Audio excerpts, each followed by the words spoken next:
لیکن جلدی گھر واپس آنا، تمہارے ابا گھر پر ہی ہیں، انہیں پتہ چل گیا تو پھر خفا ہوں گے۔ میں گھر سے باہر نکلی تو اسی جگہ پر جا کر کھڑی ہو گئی جہاں پر کل رات وہ آدمی بلی کو مار رہا تھا۔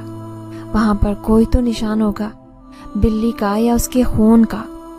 میں نے ادھر ادھر دیکھا تو مجھے ایک جگہ پر خون دکھائی دیا، وہ یقیناً بلی کا ہی خون تھا۔ میں سمجھ گئی تھی کہ رات کو جو میں نے دیکھا تھا وہ حقیقت تھی، نہ کہ میرا وہم۔ مگر اماں تو سمجھنے کے لیے تیار ہی نہیں تھی، اور ابا تو اس بات پر یقین کر ہی نہیں سکتے تھے کیونکہ انہیں کبھی یقین آتا ہی نہ۔ میں نے جلدی سے اپنے فون میں تصویر کو کھینچ لیا، لیکن میرے رونگٹے کھڑے ہو گئے جب میرے فون کے کیمرے میں خون کی تصویر آ ہی نہیں رہی تھی۔ مجھے کافی حیرت ہوئی۔ میں نے پھر سے کیمرہ چلایا، مگر ابھی بھی وہاں پر کوئی تصویر نہیں تھی۔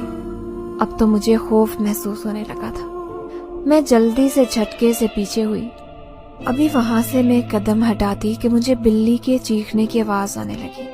میں ڈر کر گھبرا کر ادھر ادھر دیکھنے لگی، مگر وہاں پر کچھ بھی نہیں تھا۔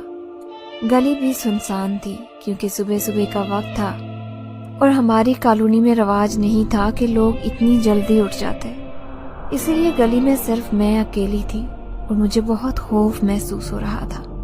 مجھے سمجھ نہیں آ رہی تھی کہ میں کیا کروں، میں کس طرح سے یہ سب معاملات دیکھوں۔